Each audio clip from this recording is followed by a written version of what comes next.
evening and welcome to this ABC 36 News Update. I'm Megan Skaggs. Police believe they are one step closer to putting an end to a crime spree in one Lexington neighborhood following the arrest of several people. Lexington police say Greg Coleman, Ronald Hill, Salmine Edwards, and Marte Shanks are all involved in a violent home invasion off Windburn Drive last month.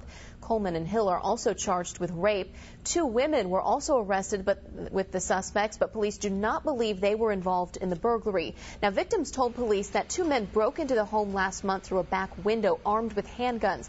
They say the suspects took several items. Shortly after that home invasion, there was another at a nearby apartment complex. Last month, a task force concentrated on the Windburn neighborhood, which has been the scene of at least 20 robberies since February. Police say the suspects in the Windburn home invasion could be tied to those robberies and hope these arrests will put a dent in the crime spree in that area. Windburn, with these individuals taken off the street, we're a step closer to getting where we want to be with the robberies, and that should take some of that fear factor of somebody going out committing these types of crimes away. So with these 6 individuals locked up, maybe people will be able to be a little bit more at ease. Police say they expect to make more arrests.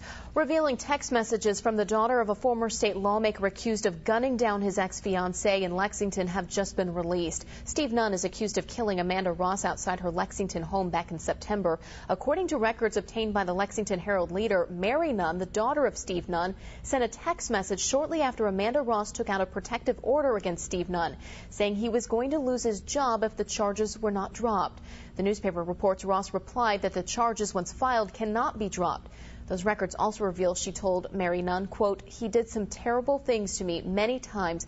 Someone like that should be held accountable. My intent was not to jeopardize his job. It was to make him accountable and get him out of my life." Ross's family has filed a wrongful death suit against him, accusing him of stalking and threatening Ross before she was killed. Well, police have arrested a man they say shot a teenager to death last month at a Lexington gas station. 23-year-old William Thornton is charged with the murder of 19-year-old Michael Hanley. Hanley was shot to death back on September 13th outside a Shell gas station on North Broadway.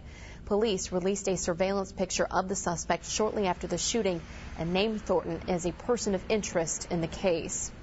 That is going to do it for this ABC 36 News Update. You can always get the latest, WTVQ.com.